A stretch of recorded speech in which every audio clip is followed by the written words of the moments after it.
नमस्कार. The knowledge is power या माझ्या यूट्यूब चॅनलमध्ये आपलं सर्वांचं मनापासून स्वागत करीत आहे. तर बघा मित्रांनो, आज महत्त्वाचा विषय आपण घेणार आहोत. विषय आमचा विकास आम्हीच करणार झकास. विषयाचं नाव आहे आमचा विकास आम्हीच करणार झकास. तर मित्रांनो, तुम्ही माझ्या चॅनलवर नवीन असाल तर चॅनल सबस्क्राईब करा, लाईक करा, शेअर करा. तर बघा, आजचा विषय महत्त्वाचा विषय आहे आमचा विकास आम्हीच करणार झकास. तर बघा मित्रांनो, प्रत्येक व्यक्तीला असं वाटतं की माझी आर्थिक परिस्थिती सुधारली पाहिजे, माझ्याकडे खूप पैसा आला पाहिजे. परंतु आपण शेतकरी असूनसुद्धा आपला विकास होत नाही, किंवा आपण कोणाच्या तरी अंडरखाली राहून काम करत असतो, कोणाच्या तरी अधिपत्याखाली काम करत असतो. तर बघा, आपणच आपला मालक बनायला हवा. तर बघा, पण यासाठी आपल्याकडे पैसा हवा. पैसा जमा करायचा कुठून, ही समस्या मोठ्या प्रमाणावर उद्भवते. तर बघा मित्रांनो, आपल्या गावातील जी काही माणसं असतात, तुम्ही एकत्रित या, तुमचं वाद भांडण तंटे विसरा आणि एकत्रित या. जर तुमच्या गावामध्ये 100 कुटुंब असतील किंवा 150 कुटुंब असतील, त्यांनी सर्वांनी एकत्रित या. प्रत्येक व्यक्तीने महिन्याला 1000 रुपये काढा. जर व्यक्ती 100 असतील, बघा ऐकून घ्या, जर व्यक्ती 100 असतील तुमच्या गावातील, तर 100 जणांनी एकत्रित या, महिन्याला 1000 रुपये काढा. तर 100 व्यक्तींचे 1,00,000 रुपये एका महिन्याला होतात. तर बघा मित्रांनो, जर तुम्ही एखादा व्यवसाय टाकला तर आपल्यातलाच एक व्यक्ती तिथे कामावर ठेवा. म्हणजेच आपले पैशातून आलेल्या फायद्यातून त्याला त्याची मजुरी द्या. म्हणजे आपल्या एका मुलाचं काय झालं की त्याला रोजगार मिळाला, त्या व्यक्तीला रोजगार मिळाला. असं वर्षाचे 12,00,000 रुपये तयार होतील. मित्रांनो, सारखं ऐका. जर तुम्ही 50,000 हजाराचे व्यवसाय टाकले तर एका वर्षाला 24 व्यवसाय तयार होतील. येणाऱ्या उत्पन्नातून अजून व्यवसाय तुम्ही टाकू शकता. तसेच बघा, आपण ह्या बुद्धीने चाला मित्रांनो.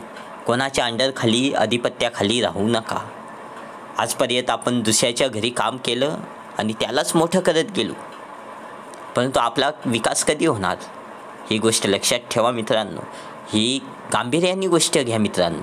आज बघा, शेतकरी आहे, शेतकरी स्वतः पिकवतो पण स्वतः विकत नाही. त्याच्यामुळे त्याची परिस्थिती आहे ती तशीच आहे. आपण व्यापाऱ्यांना मोठे करत आहेत,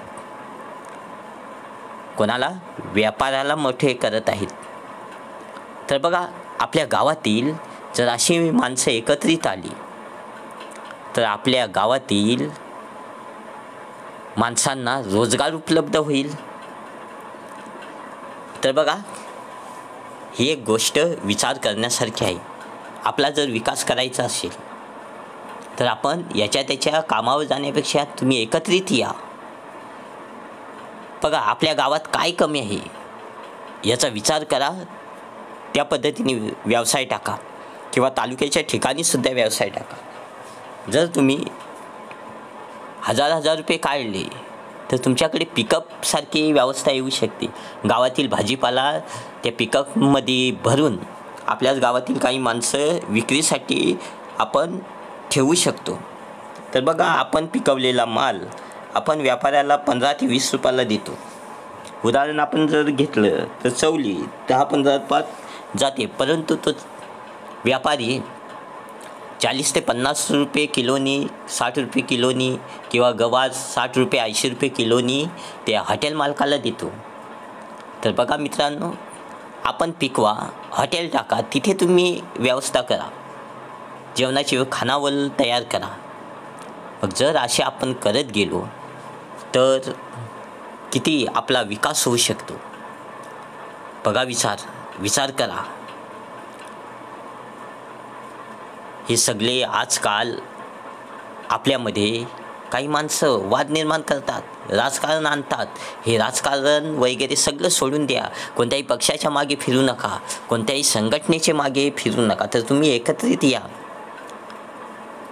त्या संघटनेला आणि पक्षाला आपल्यापर्यंत आले पाहिजेत. जेव्हा ते आपल्यापर्यंत येतील त्यावेळेस त्यांना तुम्ही साथ द्या. आजपर्यंत कोणत्याही व्यक्तीचा या पक्षाने किंवा संघटनेने विकास केलेला नाही. बघा, तुमच्या समस्या असतील, तुम्हाला पावत्या फाडायला लावतात. ऐकून घ्या. एखादा मोठा पक्ष असेल, निवडणुकीसाठीच येणार, इतर वेळेला येत नाही. त्यामुळे आत्ता आपणच सावध झालं पाहिजे. मित्रांनो, तुम्ही एकत्रित या. तुमच्या ऐपतीप्रमाणे एकत्रित या. आपल्या गावामध्ये अशी भरपूर माणसं आहेत, कुटुंब आहेत, कुटुंबीचे कुटुंब आहेत. मग आपण विचार करायला पाहिजे. आपले संपूर्ण वाद, भांडणतंटे हे सगळे विसरले पाहिजेत. आपल्या गावची जमीन ही संपूर्ण लागवडीखाली आली पाहिजे आणि पिकवलेला माल हा आपणच स्वतः विकला पाहिजे. आपण पिकवतो परंतु विकत नाही. यामुळे आपली शेतकऱ्यांची प्रगती होत नाही. एखाद्या एकर जमीन नाही.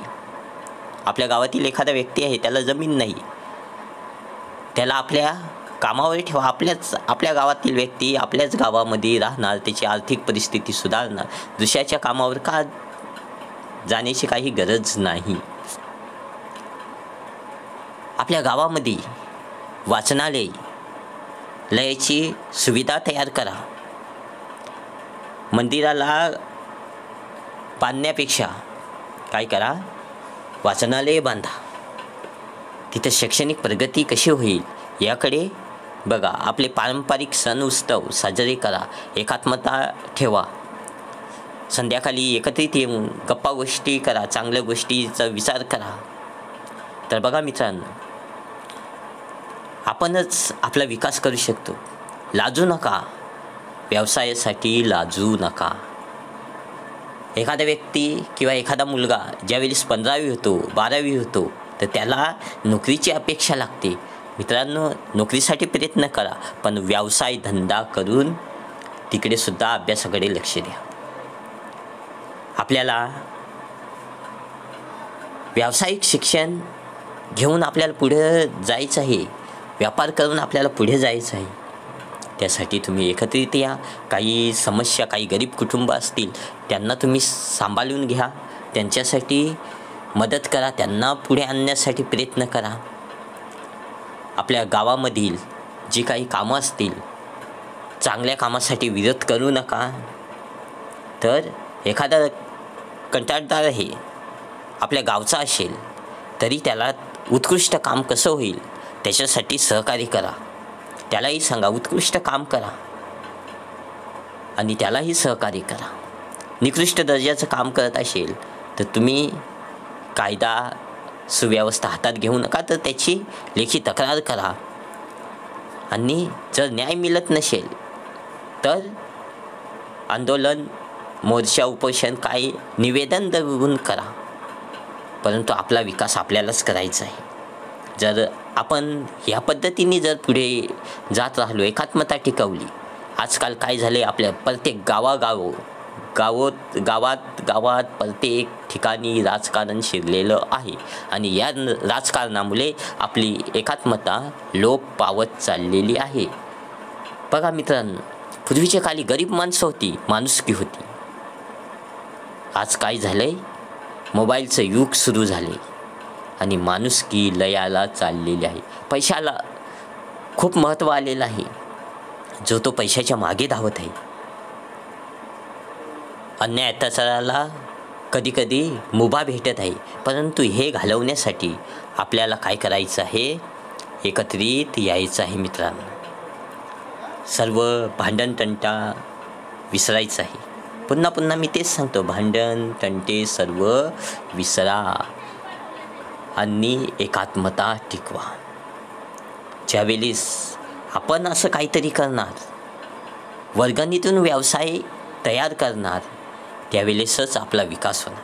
बघा, एखाद्या आमदारांनी खासदारांनी असं तुम्हाला सांगितलं आहे का? आता एखादं समजा हे केलं, शिबिर भरवलं,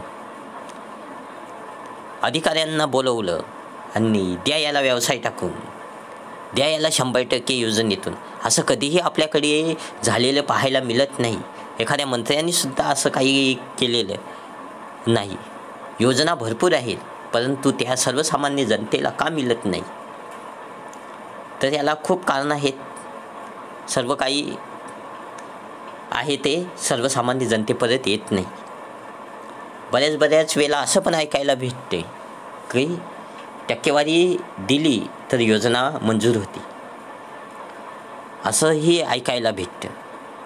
परंतु माझ्या बाबतीत असं काही घडलं नाही. मला एकदा एक योजना मिळाली, परंतु कदाचित आम्ही 6-7च लाभार्थी असेल म्हणून योजना मंजूर झाली किंवा काय झालं हे काय मला माहिती नाही. परंतु मला योजना मिळाली, परंतु माझ्याकडून टक्केवारी घेतलेली नाही. परंतु मी बऱ्याच लोकांकडून ज्यांना योजना प्राप्त झाल्यात त्यांना काय झाले का ते बोलतात, टक्केवारी दिली तर योजना मंजूर होते. अगोदर टक्केवारी द्यायची, नंतर योजना मंजूर होती.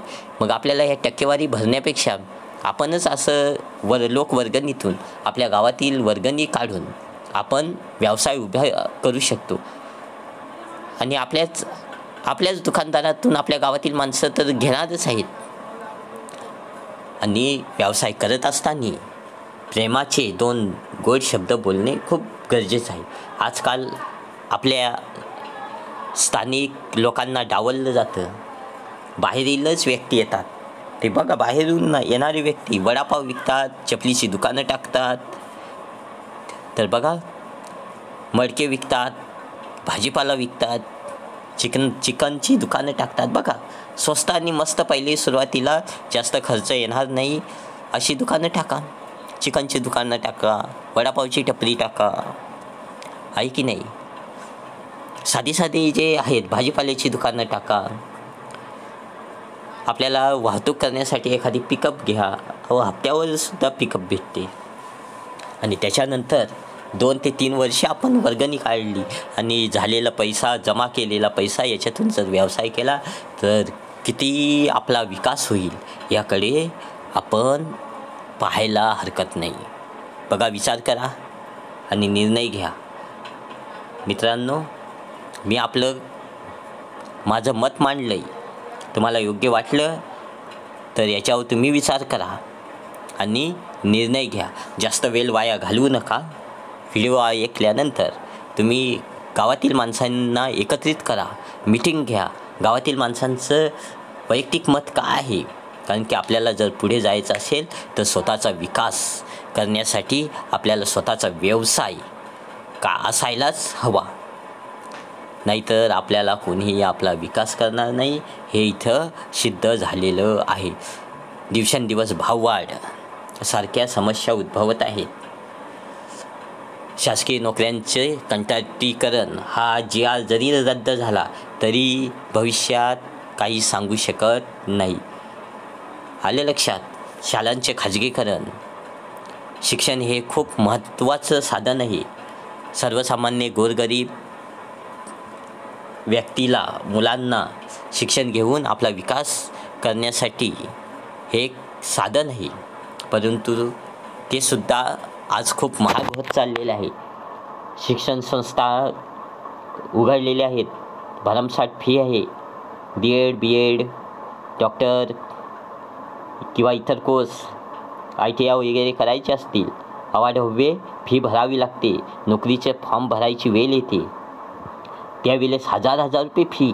अहो, जे दारिद्र्य रेषेत आहेत ती कुटुंब शिक्षण आहे, परंतु कॅम्प्युटरवाल्याची फी, परीक्षा फी आणि इथून परीक्षेला जाण्यासाठी फी, ही एवढी फी लागते. जर एखाद्या व्यक्तीला 4 वेळेला नोकरीचं फॉर्म निघालेत आणि 4 ठिकाणी फी भरायची आहे आणि प्रत्येक ठिकाणी हजार रुपये फी असेल तर तो भरणार कुठून? हे सुद्धा शासनाने विचार करायला हवं. परंतु शासन याच्यावर विचार करत नाही. त्याच्यासाठी आपला विकास जर आपल्याला करायचा असेल तर आपल्याला काय करायचं आहे, आपल्यालाच एकत्रित यायचं आहे. लोकवर्गणीतून आपण व्यवसाय उभे करू शकतो. तुम्ही 2 वर्षे वर्गणी काढा किंवा 3 वर्षे काढा, तुमचा विकास कसा होईल झकास. बघा तुमचा विकास कसा होईल झकास हे तुम्हाला त्या प्रत्यक्ष कृतीतून तुम्हाला अनुभव व्हायला मिळेल मित्रांनो. त्याच्यासाठी तुम्ही एकत्रित या, एक व्यवसाय टाका, टप्प्याटप्प्याने पुढे जा. बघा पुस्तकाची दुकानं टाका, कपड्याची दुकानं टाका, चपलीची दुकानं टाका, असे भरपूर सायबर कॅफे टाका. आपण कुठे काही कमी आहेत, आपल्या गावामध्ये सुद्धा शिकलेली मुलं आहेत, त्यांना कॅम्प्युटर कसं चालवायचं, टायपिंगचे कामं करा, मोबाईलची दुकानं टाका, आहे की नाही. असे खूप व्यवसाय आपण टाकू शकतो. आपल्या गावातील ट्रॅक्टर नसतील तर ट्रॅक्टरची सुविधा करा, आहे की नाही. आपल्या गावातील व्यक्ती हा दुसऱ्याच्या कामावर जाणार नाही याची काळजी तुम्ही आता घ्यायची आहे. बघा आपला विकास कसा होईल. आमचा विकास आम्हीच करणार झकास ही हेडिंग का दिली तर आपल्या हातातच बल आहे, आपल्या हातातच बल आहे. एकात्मतेची ताकद किती महत्त्वाची आहे.